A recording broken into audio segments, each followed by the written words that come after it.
Okay, problem 15.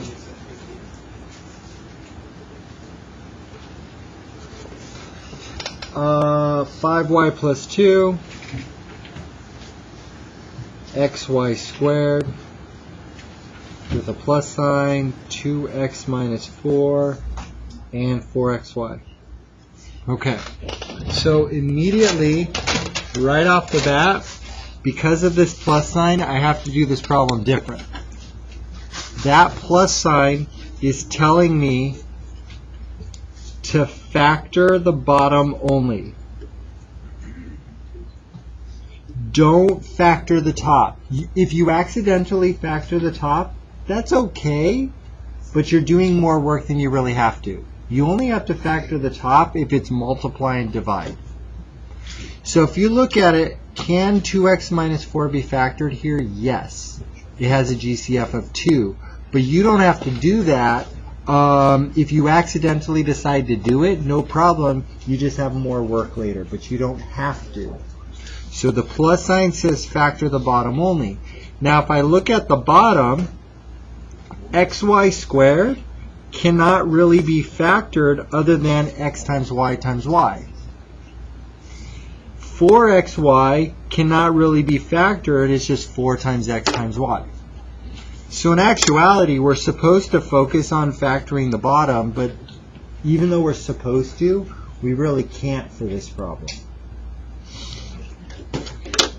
On the flip side, I'm supposed to figure out a common denominator.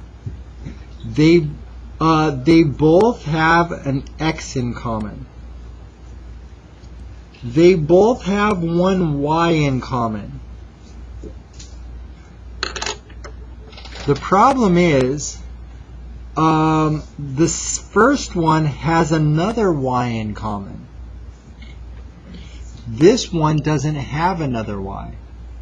And so therefore our common denominator will need the extra y. If one of them has an extra y, they both must have an extra y. And also,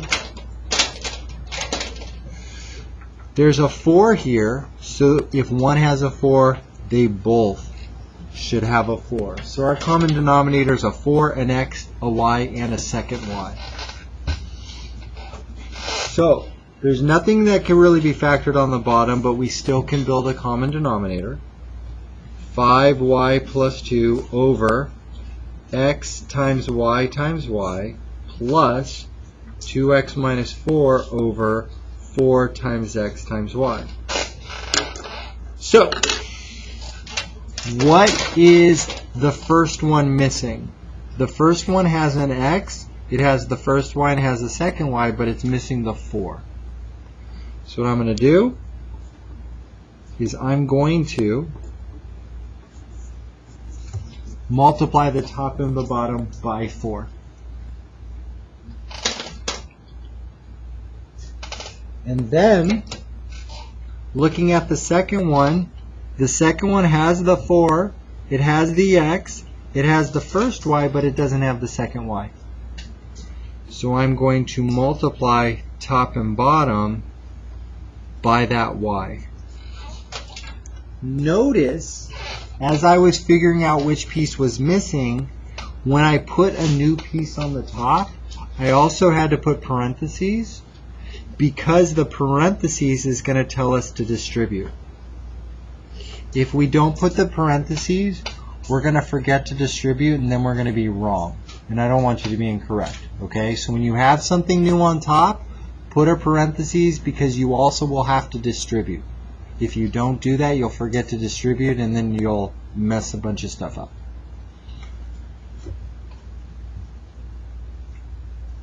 Clean up both tops.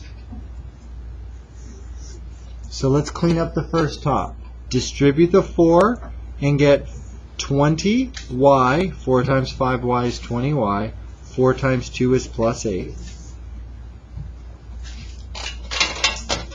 Distribute here and get 2y and get minus 4y. Now here's where we have to be careful. The distributing is the easiest part, but there's a plus sign here. So when you distribute and get, and I'm already making a mistake here, y times 2x is 2xy. Excuse me for that. I didn't see the x there the first time. So we get 2xy, and then a minus 4y.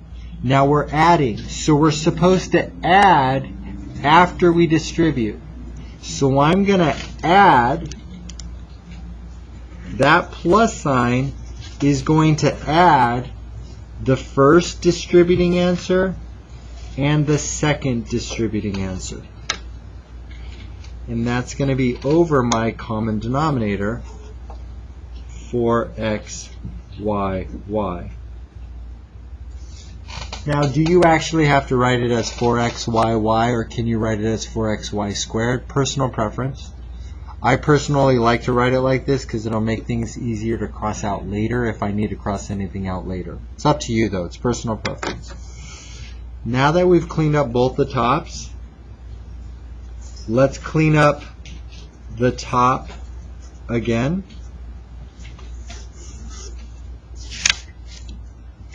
And so if I look at this, looking at the top, I see a 20y and a minus 4y that I can do like terms and get 16y. Are there any other like terms on the top? Just an 8 and a 2xy, so not really. So I'm going to write plus 8 plus 2xy over 4 times x times y times y. Now it looks like we're done, but we're not. It looks like we're done, but we're not. The last move, which happens about half the time.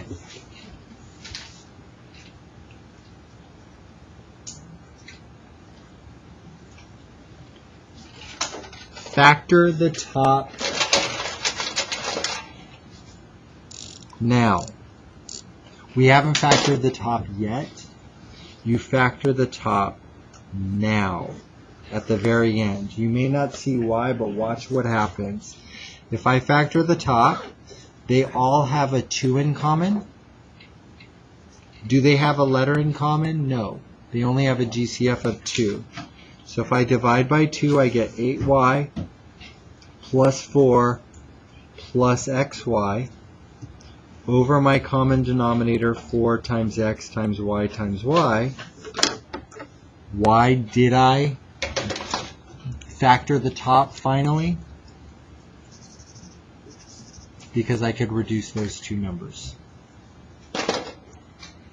And I'm going to get 8y plus 4 plus xy over x times y squared. Now, we're not done yet. That's just partial credit. We still have a little bit more to do, but we're done with the main problem. What else do we have to do? We still have to worry about restrictions. So we still have the restrictions that we have to worry about. Now, for restrictions, if I look at this,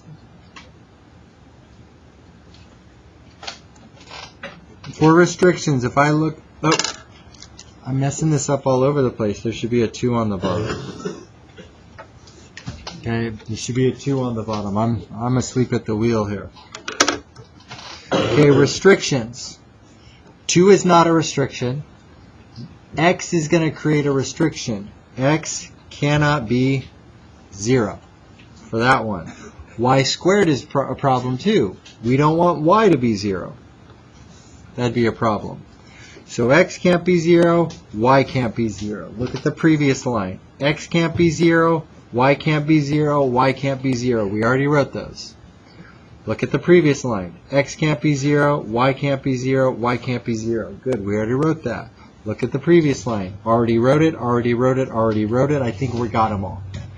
You just make sure you look at everything, because there might be something up here that's a restriction that you have to write that you might have missed. You always want to go back and look at all the bottoms. And so that'll be our official answer, both of these, for number 15.